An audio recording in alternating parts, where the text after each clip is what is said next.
Еве ги во студиото се учениците кои што ја представуваа Македонија на гимназијадата во Бахрейн, место кое што го обезбеди средното училиште на град Скопје Никола Карев, меѓутоа со цел да се остварат подобри резултати, комбинирана селекција, бидејќи тие ученици го завршија своето средно образование, се направи една селекција македонска која што на Македонија донесе 4-то место. Тука со нас е и професорот Венцислав Рангелов, ќе му кажеме добро утро. Како највозрасен од оваа 4 представници, а потоа ќе ги најавиме и Сергеј Стефани и Бојан, ќе им кажеме добро утро. Професоре, ќе почнеме со вас.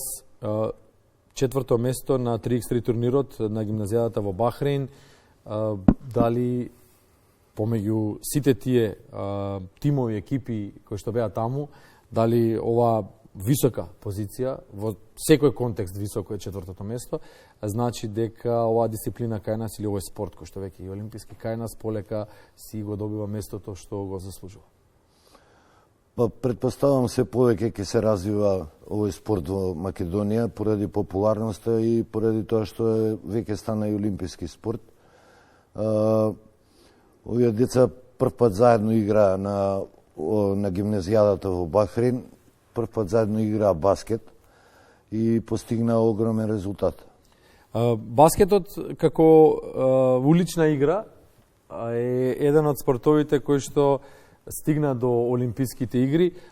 Со оглед на тоа дека бевте на еден голем собир, колку светот му посветува внимание на 3x3 спортот? Во Бахрейн имаше огромна конкуренција, прво да кажем, учествуваа 37 екипи и навистина многу јаки екипи имаше. Со тоа се гледа и популарноста дека е се поголема во светот на баскет 3x3. Ке почнеме со играчите вака како што сте наредени. Од првиот од десно, Сергеј Младеновски, прв пат игравте меѓу се, односно заедно во тројка, меѓутоа за кошаркарите и за баскетџиите не би требало да е проблем дали играат прв пат или по кој знае кој пат, затоа што едноставно треба да кликне нешто за да може да се одработи најдобро на терен. Нас не беше прв пат да играме заедно. Игравме заедно на репрезентацијата до 18 лета до тројцата. Ова 3x3 што го игравме во Бахрейн не беше само допунско, да кажам. Имавме и тренинзи за да се спремиме повеќе за 3x3-то. А вага се познаваме меѓу себе. Не ви беше прв голем официјален турнир на тројцата заедно на... Па за баскет до 3x3 не беше прв. А вака општо во кошарката не. Да, во кошарката се познавате, меѓутоа кошарката и баскетот се нели многу различни дисциплини. Па добро, како го доживеавте турнирот како турнир и настапот на оваа манифестација, нели гимназијадата? Па беше нешто ново со сите тројца.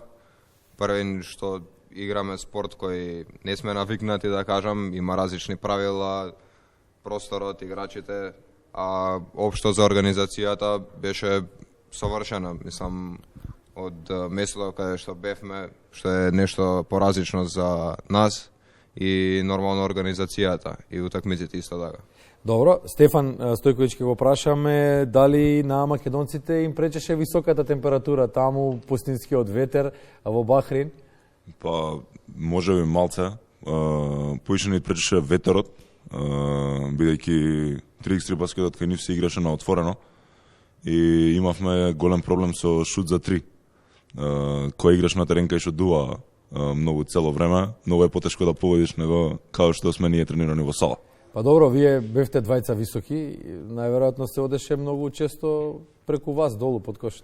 Па првите две утакмици сакавме малце поише да шутираме, така, ама кога видовме дека не иде, се префрливме малце на игра внатре.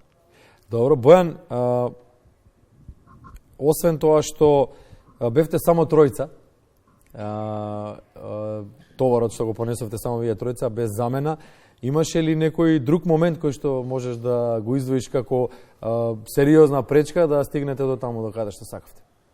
Па искрено не, освен тоа што бевме тројца, да, беше многу потешко, пошто немаме измена, ко мора да играат тие тројца. Ветерот што беше проблем, така друг проблем немаше. Ова го прашувам за поентата сега што сакам да ја прашам. колку и како нашата екипа се носеше со останатите екипи. Како се почувствувавте вие дали сте конкурентни со другите со оглед на тоа што четвртото место си кажува се ние мислиме дека сме подобри од сите други екипи, тоа што не носеше среќа. Така. Па со поголемите држави така потешко ни беше, ама можевме и со нив да држиме, да имавме четврти играч, мислам ќе беше многу подобро, ама тоа е. Стефан, повторно со тебе, дали и како го чувствуваш баскетот, дали овој спорт, кажавме претходна дисциплина, меѓутоа веќе е прераснат во спорт, од уличен, од стритболот популарен, нели, од Њујорк, хаслерите во Харлем и така натаму се шири во Европа, а потоа еве го стигна и до кај нас секако беше многу распространет, особено во минатото, стигна и до Олимписките игри. На какво ниво е кај нас 3x3 спортот? Па прошливе неколку години мислам дека е малце подобро. Еве ние да речам со некој малце поголем успех кај нас како први. Ја за 3x3 баскетот мислам дека е одлично и за млади играчи, за развивање, мислам различна е скроз играта од кошарка. Во баскет 3 на 3 поише е фокусот на 1 на 1 на брз напад и на трчање, што ние го дознавме кога стигнавме таму, дека малце е различно спремањето за ова. Ама добро е, мислам, и мене ми се свиѓа, само што би останал ја посветен на кошарка на прво место, па ако има некоја промена, би знаел. Так, Бојан спомена на почетокот дека односно Сергеј, извини, спомена на почетокот дека играњето меѓу себе во 5 на 5, нели, во класичната кошарка е моментот кој што ви го олесни играњето на овој 3x3 турнир. Како ги види ти квалитетот на останатите екипи и каде е оваа наша, да ја кажеме, мини репрезентација во споредба со другите? Па во Бахрейн имаше доста квалитетни екипи, мислам сите беа квалитетни и дури од играчи од државите од Европа имаше играчи кои беа за репрезентација летото или во дивизија, така да ги познававме, знаевме дека се квалитетни. Со оглед на тоа што да кажам од држави кои се подалеку од нас, не ги знаевме играчите, се гледаше дека по квалитетот се стварно добри играчи. Професоре, што е она што вие можевте да го сондирате, да го забележите? Долги години сте во кошарката и во баскетот, се разбира.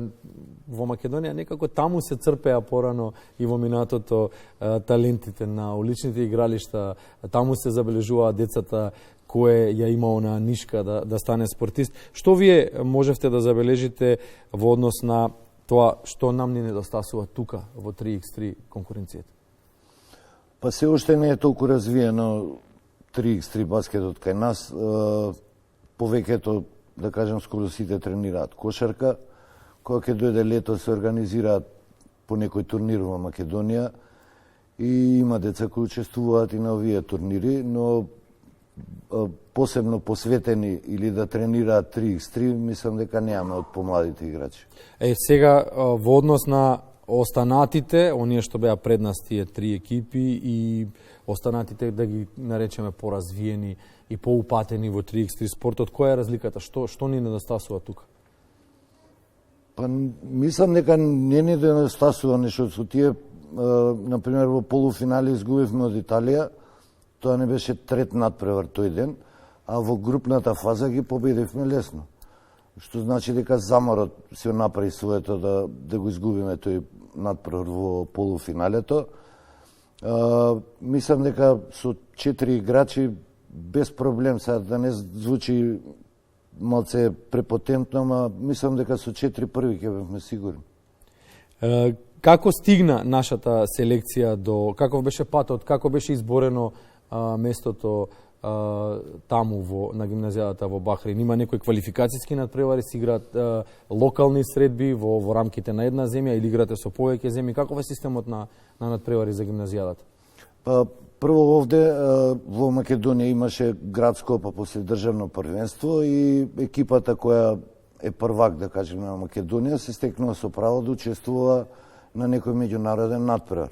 Тоа се однесува за сите спортови. Доколку има интерес на екипата која е државен првак, се пријавува во федерацијата дека сака да учествува и потоа во овој случај Федерацијата на училишен спорт на Македонија, чиј председател Александар Туфеджиевски професорот, обезбедува 50% од средствата, без разлика каде се одржува тој меѓународен натпревар, а 50% од средствата ги обезбедува училиштето кое обезбедило прво место, да кажеме, на државното првенство.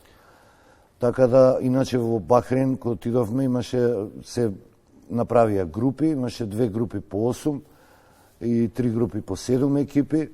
Ние во групата од 8 екипи во групната фаза освоивме второ место, изгубивме само од Бразил и по рейтингот што се направи за сите екипи бевме 5 по завршување на групната фаза. Во четврт финалето, да кажеме, ги победивме први што беа румунците и тоаш мислам дека најдобро изигра. Која, ќе одиме сега повторно поред Сергеј, која од репрезентациите тебе лично ти, односно од селекциите или тимовите што беа таму, тебе ти остави најголем впечаток, од кого би можеле да речеме да поднаучиме нешто? Мислам дека Бразил тие го освоја турнирот и ми беше најфасцинантно дека имаат многу поразличен стил на игра, да кажа, од нас, многу побрзи, атлетски по-спремни, да кажам, и мислам дека беше екипа која остави впечаток општо на цел турнир. Добро. Стефан спомена дека ќе ти остане приоритет кошарката класична, ќе наречеме 5 на 5. Меѓутоа, ако добиеш прилика повторно да ја представаш државата во црвениот дрес, дали би прифатил да настапуваш и некој друго надпреварување во 3x3? Па, да добијам позив за репрезентација, секако би прифатил. Никад не би одбил позив од репрезентација и зашто не. Направивме од прва добар успех, би учествувал пак. Добро, и Бојан, да завршиме со него. Сега да кажеме, да им порачаме на помладите, вие не дека сте многу повозрастни, меѓутоа на другарите, на пријателите, на оние што се тука некаде со вас во возрастните категории, како и што треба како треба да се однесуваат кон спортот што го практикуваат за да стигнат таму малку подалеку? Треба секој да даде се од себе, да биде само доверен и да вложи многу труд. Така само може да се успее. Ако нема труд, џабе. Професоре, добра тројка сте избрале. Што вие ќе им порачите на учениците, Карев е гимназија или училиште средно кое што негува спорт со години наназад, особено кошарката, па пораката од вас до учениците сегашни идни? Пораката е сите што повеќе да се занимаваат да практикуваат спорт, не само професионално во клубови, туку и вака во слободно време да практикуваат спорт. Спортот е живот, а животот е многу поубав кога во него има спорт. Така. И благодариме уште еднаш за учеството. Стефан Стојковиќ, Сергеј Младеновски и Бојан Димитриев, заедно со професорот Венцислав Франгелов, 4-то место за Македонија. Ајде во некоја сениорска категорија или конкуренција донесете едно прво место. Барем едно. И благодарим.